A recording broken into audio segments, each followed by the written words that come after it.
Haleluya, haleluya. Imbuto n'ijambo ry'Imana, umuvye nawe ni Kristo. Umwemera wese azoramba myaka yose. Haleluya. Babara ku mukama wacu Yesu Kristo, kwanditswe na Yohani. Bahejeje gufungura, Yesu ajana n'abigishwa biwe hakurya y'umugezi witwa Sedroni. Hari umurima, abariho yinjira n'abigishwa biwe. Yuda wa muhemu yarazi neza aho hantu, kuko Yesu yahoraja kenshi n'abigishwa biwe. Yuda rero azanye igico n'abarinzi, barungiswe n'abakuru b'abasaseredoti be n'abafarisayo. Arashikana amatara n'ibimuri n'intwaro. Yesu rero yarazi biza kumushikira vyose, arabasanganira ababwira ati, murondera nde? Amwishura bati, Yesu w'i Nazareti. Ababwira ati, ni jewe.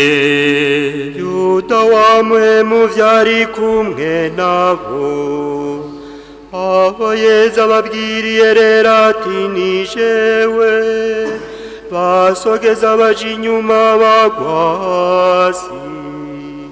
Yesu asubira kubabaza ati,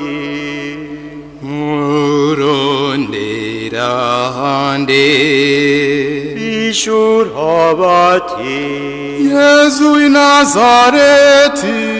Yesu abishura ati, nababwiye ko ari jewe, usangwa ari je murondera, reka bo bigire. uko niko ijambo yavuze ryarangutse ngo, sinatakaje n'umwe mu bo wampaye. Simoni Petero yarafise inkota, arayisokorora, ayikubita umusuku w'umusaseredoti mukuru, amuca ugutwi kw'iburyo. Uwo musuku yitwa Markusi. Yesu yamara abwira Petero ati, subiza inkota mu bwubati, bite ndeke kunywa ikarisi data yampaye. Cakico rero intwaza n'abarinzi b'Abayahudi bafata Yesu baramuboha. Babanza kumujana kwa Ana, ariwe sebukwe wa Kayifa, yari umusaseredoti mukuru yo mwaka. Kayifa n'umwe yari yahanuye Abayahudi ati, vyobabera vy'umuntu umwe apfiriye igihugu. Simoni Petero n'uwundi mwigishwa barakwirikira Yesu. Uyo mwigishwa umusaseredoti mukuru yaramuzi. Yinjira rero na Yesu mu ngoro y'umusaseredoti mukuru. Petero wasigara hanze hambavu y'irembo. Wa mwigishwa umusaseredoti mukuru yarazi, arasohoka avugana n'incoreke yarinda irembo, yinjiza Petero. iyo nshoreke yarindire mbibwira Petero iti ahuraho woho nturi uwo mu bigishwa b'uyo muntu. ayishura ati sindi muri bo. abasuku n'abarinzi bari bacanye umuriro kuko hari imbeho barahobota. Petero nawe yari kumwe nabo yota. umusaseredoti mukuru arabaza Yezu ibirora ku bigishwa biwe no ku nyigisho ziwe. Yesu amwishura ati nigishije abantu icese, namye nigishiriza mu isinagoga no mu gisengero, aho abayahudi bakoraniye, ntaco navugiye mu mpisho. umbarizi iki? bazaba vyumvise ico navuze bo barakizi. wavuga iryo umwe mu barinzi baraho akubita urushi Yezu ati uko niko wishura umusaseredoti mukuru. Yezu amwishura ati ni nawe mvuze nabi, erekane kibaho kiri, naho ni nabamvuze ukuri, unkubitiye iki? anamurongi kuko yakaboshwe ku musaseredoti mukuru Kayifa. Simoni Petero we yarakiraho yotumucanwa, bamubwira bati woho nturi uwo mu bigishwa biwe. arabihakana ati sindi muri bo. umwe mu basoko b'umusaseredoti mukuru, inshuti y'uwo Petero yari yaciye ugutwi, amubwira ati sinakubonye muri kumwe mw'itongo. Petero yamara asubira kubihakana, ubwo nyene inkoko irabika. bavana rero Yezu kwa Kayifa, bamujana mw'iburaniro. hari mu gitondo, ariko bo ntibinjira mw'iburaniro kuko nkagumana ngo bashobore kurya Pasika. Pilato arasohoka rero imbere yabo, ababwira ati uyo muntu mumurega iki? baramwishura bati iyo ataba yari inkozi y'ikibi ntitwari kumukuzanira. Pilato ababwira ati mujane mwebwe nyene mumucira urubanza mukurikije itegeko ryanyu. abayahudi baramwishura bati nitware kuriwe kugira uwo twica. baruko kugira ngo ijambo yavuze hamwe yari yabuye urupfu azopfa ritahe. Pilato asubira mw'iburaniro, atumako Yezu, amubwira ati uri umwami w'abayahudi? Yesu aramwishura ati ivyo niwe uvyivugiye, canke n'ivyo wumva kubandi bamvuga? Pilato amwishura ati mbega jewe ndi umuyahudi? abo mu gihugu cawe n'abakuru b'amasaseredoti nibo bakunzaniye, wakoze iki?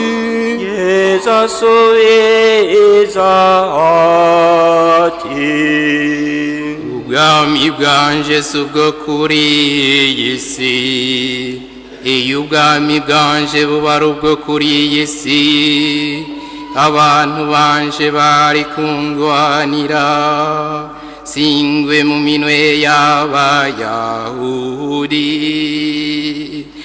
Eka noneho ubwami bwanje si ubwa kw'isi. Pilato amubwira ati none ga uri umwami? Yesu aramwishura ati uvuze ko ndi umwami, kandi nico navukiye kikantumanza kw'isi, nukugira nshingire ingingo kuri, ukunda ukuri wese yumva ijwi ryanje. Pilato amubwira ati ukuri niki? avuze ayo majambo asubira gusohoka agana Abayahudi, araheza arababwira ati ntaco namusanze ko comwica, ariko nakamenyero ko ndabarekurira umwe ku munsi wa Pasika, none mushaka ko ndabarekurira umwami w'Abayahudi. bihindura rero bati numuduhe Baraba.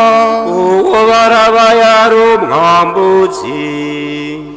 Pilato rero afata Yesu aramukubitisha, hanyuma abasirikare bajisha urugori rw'amahwa, barumwambika ku mutwe, bongera bamwambika umutamana utukura, baramwegera bavuga bati mwaramutse ga mwami w'Abayahudi. bongera baramukubita amakofe.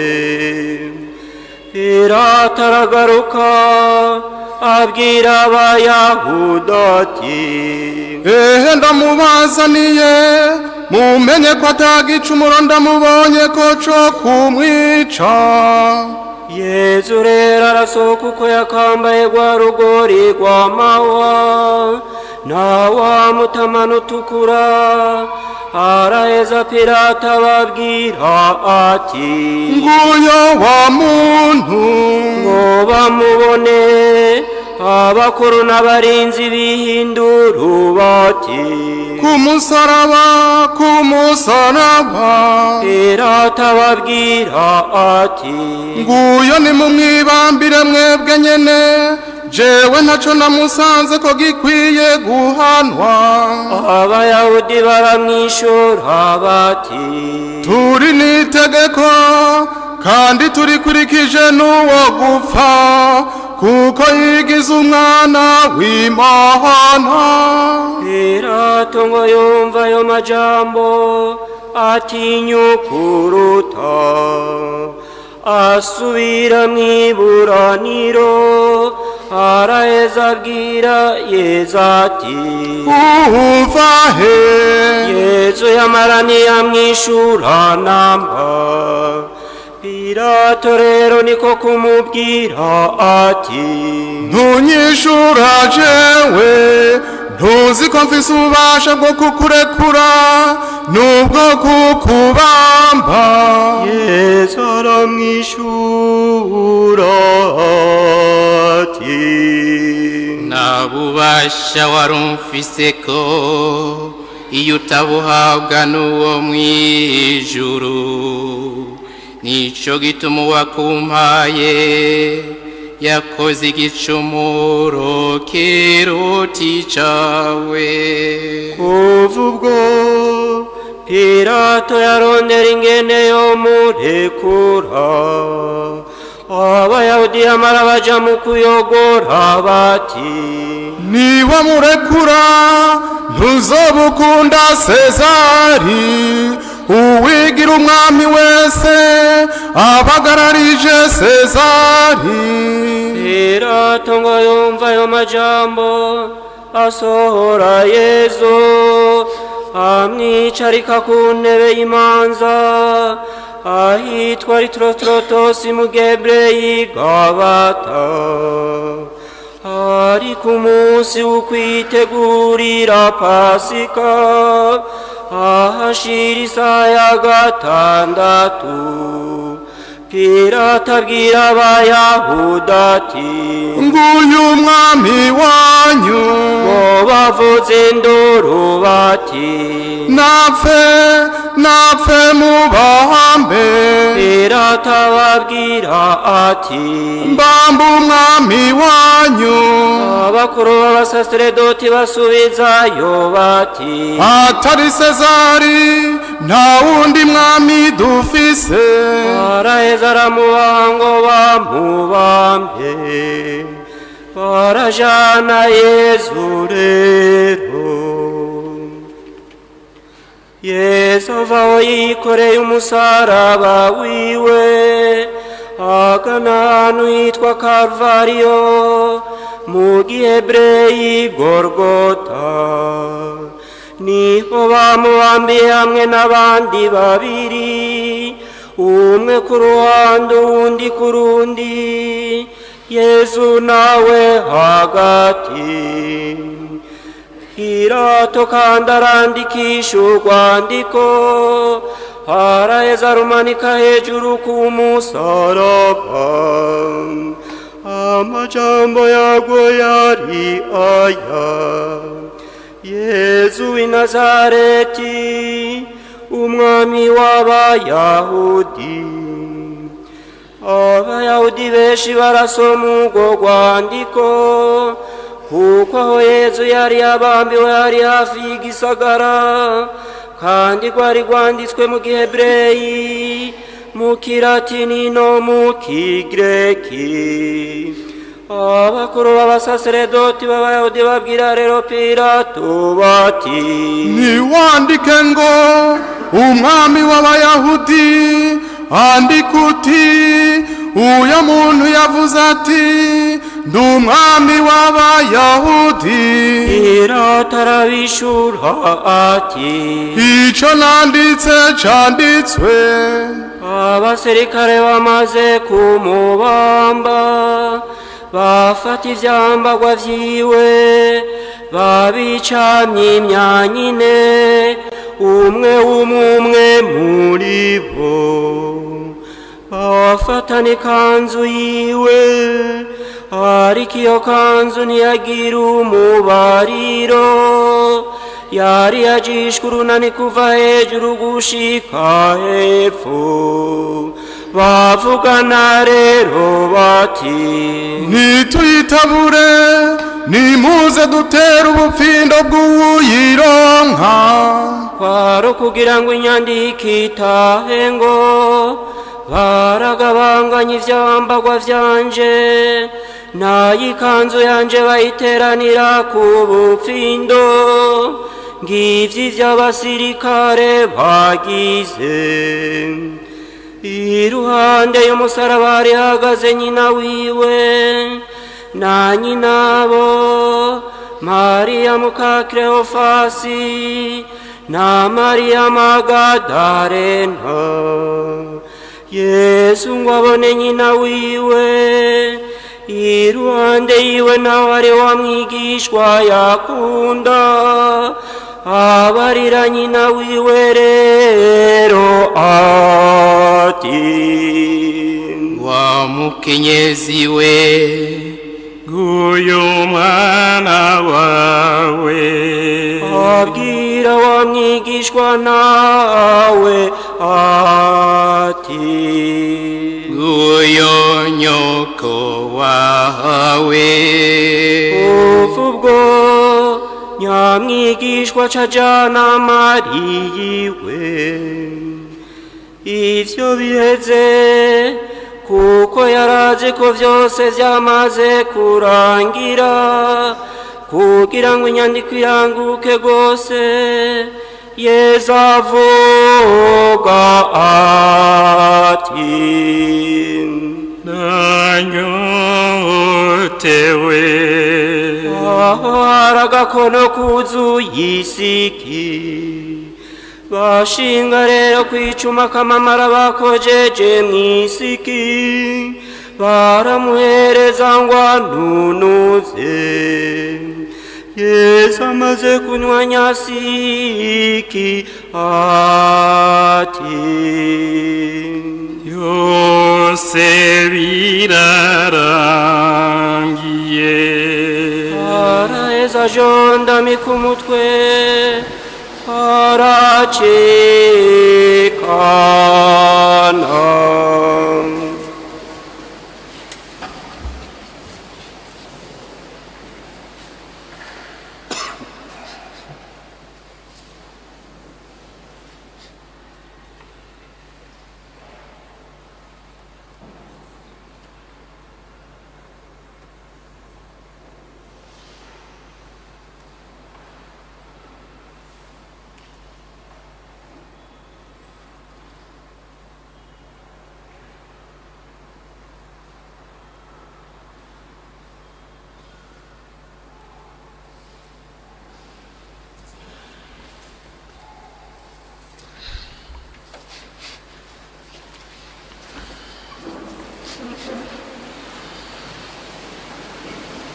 kubera ko wari umunsi ukwitegurira Pasika, nk'akisabato wari umunsi mukuru wambaye.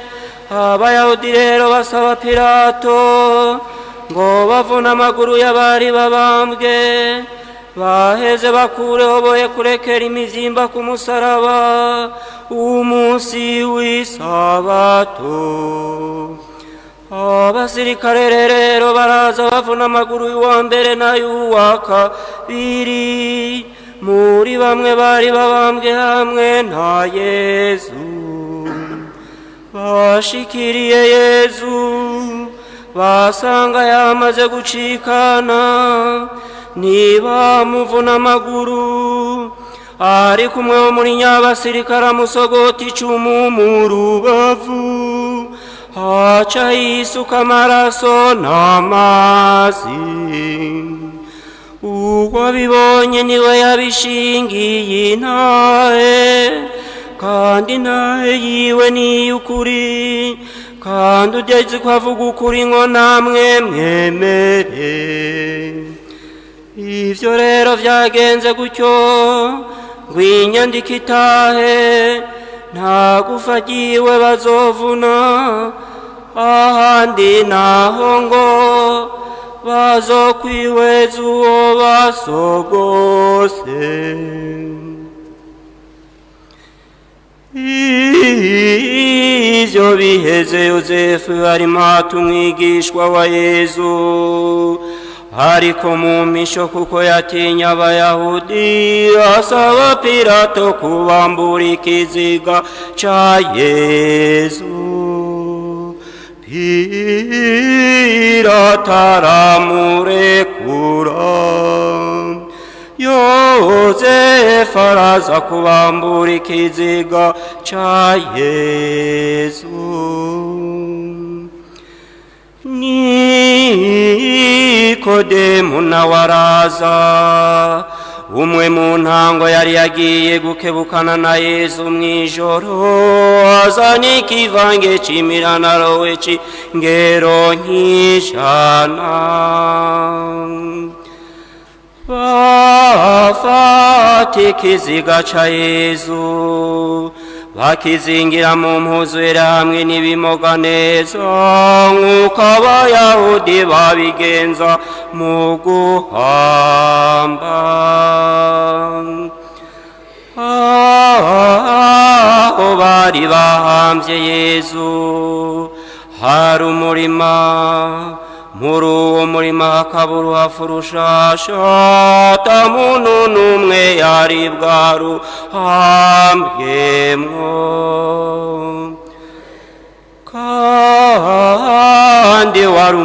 umunsi wo kwitegura w'abayahudi, uruhafu nago rwari hafi,